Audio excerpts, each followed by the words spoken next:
America అధ్యక్షుడు Donald Trump, ఆయన సన్నిహిత మిత్రుడు ఎలాన్ మస్క్ మధ్య హనీమూన్ ముగిసింది. ఇద్దరి మధ్య మాటల యుద్ధం మొదలై ఏకంగా పచ్చగడ్డి వేస్తే భగ్గుమనే పరిస్థితికి దారితీస్తోంది. ట్రంప్ ప్రభుత్వం ఇటీవల తీసుకొచ్చిన ఫెడరల్ ప్రభుత్వ వ్యయ నియంత్రణ బిల్లును మస్క్ వ్యతిరేకించి డోజ్ అధిపతి పదవికి రాజీనామా చేశారు. దీనిపై స్పందించిన డొనాల్డ్ ట్రంప్ మస్క్కు ఎంతో చేశానని అసంతృప్తి వ్యక్తం చేశారు. తన సహకారం లేకుంటే ట్రంప్ మొన్నటి ఎన్నికల్లో గెలిచేవారే కాదంటూ రివర్స్ కౌంటర్ ఇచ్చాడు మస్క్. మళ్లీ స్పందించిన ట్రంప్ ఇంత కృతజ్ఞతారాహిత్యమా అంటూ మాట్లాడారు. ఒకరిపై మరొకరు కామెంట్స్ చేసుకుంటుండగానే మస్క్కు ట్రంప్ మరో హెచ్చరిక జారీ చేశారు.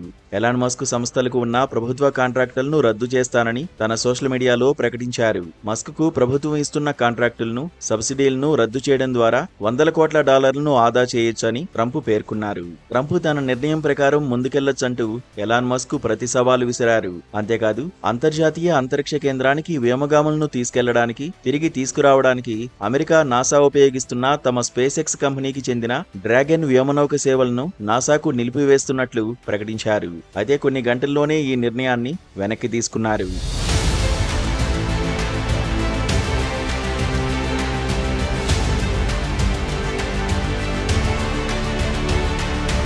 ఇక ట్రంప్ మీద మస్క్ తన దాడిని కొనసాగించారు.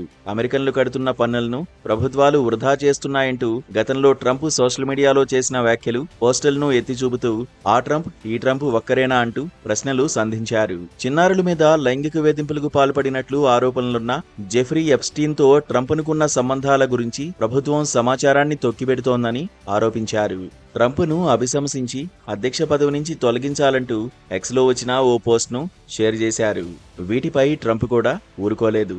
ప్రభుత్వం నుంచి వైదొలగాలని మస్క్ను తానే ఆదేశించానని, దాంతో ఆయన వెర్రివాడిలా మారి అవాకులు చవాకులు పేలుతున్నాడని ఎద్దేవా చేశారు. ట్రంప్తో మస్క్ సంబంధాలు క్షీణించడంతో ఆయన కంపెనీలపై తీవ్ర ప్రభావం పడుతోంది. టెస్లా షేర్ల ధరలు మార్కెట్లో 14% మేర పడిపోయాయి. ఫలితంగా ఆ కంపెనీ $15,200 కోట్ల నష్టాన్ని చవిచూసింది. అమెరికా అధ్యక్ష ఎన్నికల ప్రచారంలో ట్రంప్ కోసం మస్క్ $30 కోట్ల ఖర్చు చేశారు. ట్రంప్ విజయంలో కీలక పాత్ర పోషించారు. అందువల్లే ట్రంప్ కూడా మస్క్ను ఆదరించారు. డోజ్ విభాగానికి మస్క్ను అధిపతిగా నియమించారు. అయితే ప్రభుత్వ వ్యయ నియంత్రణ కోసం ఇటీవల ట్రంప్ తీసుకొచ్చిన బిల్లును మస్క్ వ్యతిరేకించడంతో వారి స్నేహబంధం బీటలు వారడం మొదలైంది. అది చిలికి గాలివానలా మారి తీవ్ర విమర్శలకు దారితీస్తోంది.